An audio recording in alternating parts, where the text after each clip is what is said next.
Photo పంపినా photo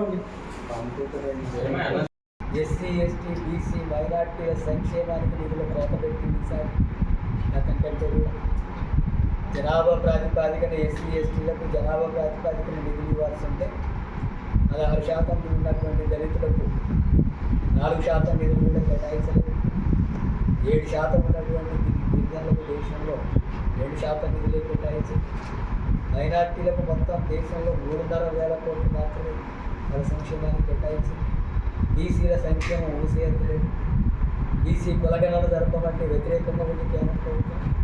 BC కులగణన జరిగితే బీసీలో ఏ కులం ఎంత జనాభా, వాళ్ళ విద్య ఏంటి, వాళ్ళ ఉపాధి పరిస్థితి అన్నీ జరగాలంటే, బడ్జెట్ కేటాయింపులు జరగాలంటే సంఖ్య తెలవాలా, అట్లా వాళ్ళ ఆర్థిక పరిస్థితి కూడా తెలియాలి.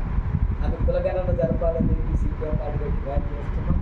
అది జరగడం లేదు, దానికి వ్యతిరేకంగా ఉన్నాం. అందుకని కులగణన వ్యతిరేకంగా ఉద్యోగాల భర్తీ చేయడం, ప్రభుత్వ రంగాలు ప్రైవేటీకరణ చేస్తున్నారు. అట్లాగే మత ఘర్షణలకు పాల్పడుతున్నారు. లౌకికత్వానికి వ్యతిరేకంగా ఉన్నారు. చివరికి రాజ్యాంగాన్ని నిర్వీర్యం చేసే కార్యక్రమాలు. ఈ రాజ్యాంగ స్థానంలో ఈ రాజ్యాంగం లౌకిక రాజ్యాంగం ఉంది. అందరికి సమానమైనటువంటి హక్కులు కల్పించాలని చెప్పి డాక్టర్ బిఆర్ అంబేద్కర్ రాసినటువంటి రాజ్యాంగం నచ్చడం లేదు బీజేపీ. ఈ రాజ్యాంగాన్ని మార్చాలని మరవాదాన్ని ముందుకు తీసుకురావాలని భావిస్తున్నారు. మరవాదం ముందుకు రావడం అంటే మళ్ళీ కుల వ్యవస్థను పెంచి పోషించడం, మత ఘర్షణలు పెంచి పోషించడం, స్త్రీ పురుష అసమానతలు పెంచడం, స్త్రీని ఇంటికే పరిమితం చేయాలనేటటువంటి భావం, గూఢ విశ్వాసాలు పెరిగేటట్టు, అశాస్త్రీయ భావాలు పెరిగేటట్టు, ప్రపంచంలో మన దేశ రంగంలో వెనకబడేటటువంటి పరిస్థితికి దారి తీసేటటువంటి వైఖరిని బీజేపీ ప్రభుత్వం తీసుకుంది. అందుకని అలాగే రాష్ట్రాల డీలిమిటేషన్లో భాగంగా కూడా మన ముఖ్యంగా దక్షిణాది రాష్ట్రాలకు సంబంధించినటువంటి పార్లమెంట్ సీట్ల సంఖ్య కుదించేందుకు చర్యలు తీసుకుంది. వీటికి సీపీఎం పార్టీ వ్యతిరేకిస్తుంది. అఖిలపక్ష సమావేశం ఏర్పాటు చేయాలి, అన్ని పార్టీల అభిప్రాయాలు కూడా తీసుకోవాలి. వీళ్ళు ఆ రకంగా ఇక్కడ కూడా సీట్లు గతం కంటే తగ్గేటటువంటి పద్ధతే కాదు, పెరగడం. ఇక్కడ తగ్గించి అక్కడ ఇక్కడ తగ్గకపోయినా మిగతా రాష్ట్రాల్లో, దక్షిణాది రాష్ట్రాల్లో, మిగతా రోజుల్లో ఎక్కువ సీట్లు, పార్లమెంట్ సీట్లు అక్కడ పెరగడానికి కావాల్సిన చర్యలు తీసుకుంటారు.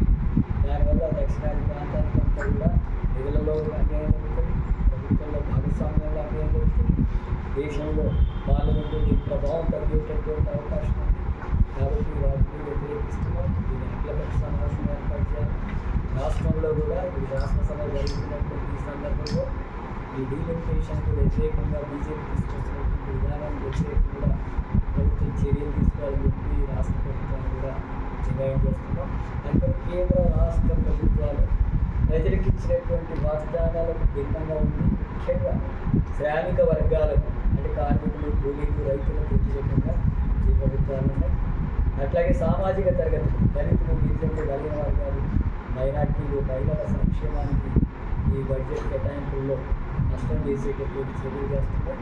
అందుకని కేంద్ర రాష్ట్ర ప్రభుత్వాలు శ్రామిక అణగారిన తరగతులకు వ్యతిరేకంగా కొన్ని విధానాలు అనుసరిస్తూ కార్పొరేట్ సంస్థలకు, ధనిక వర్గాలకు ప్రయోజనం జరిగేటటువంటి విధానాలు అనుసరిస్తున్నాయి. వీటికి వ్యతిరేకంగా ఈ శ్రామిక వర్గాలు, అణగారినటువంటి తరగతులంతా సంఘటితమై ఐక్యమై ముందుకు పోరాడాల్సినటువంటి అవసరం ఉంది.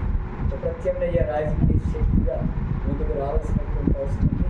ఈ దోపిడీ వర్గాలకు వ్యతిరేకంగా అనగానటువంటి తరగతులు, దోపిడీ గురవుతున్నటువంటి తరగతులంతా కూడా ఒక ప్రత్యామ్నాయ శక్తిగా ఎదిగి శ్రామిక వర్గాల రాజ్య స్థాపన కోసం, ఒక సోషలిస్ట్ వ్యవస్థను స్థాపించడం కోసం ముందుకు పోవాల్సినటువంటి అవసరం ఉందని సీపీఎం భావిస్తున్నాం. అందులో భాగంగా అనేక విషయాల మీద ప్రజల దగ్గర పెడుతున్నాం. విద్యను వ్యాపారం చేస్తున్నారు, పరిపాలిస్తున్నారు, మత ఘర్షణలు సృష్టించే చర్యలు వాళ్ళు పాల్పడుతున్నారు. మన సామర్థ్యం ఉండాలని మేము ముందుకు వస్తున్నాం. అట్లాగే శాస్త్రీయ భావాలతో ముందుకు పోవాలని చెప్పి మేము భావిస్తున్నాం. అశాస్త్రీయ మూఢ భావాల వైపు తీసుకెళ్లాలని చెప్పి వాళ్ళు భావిస్తున్నారు.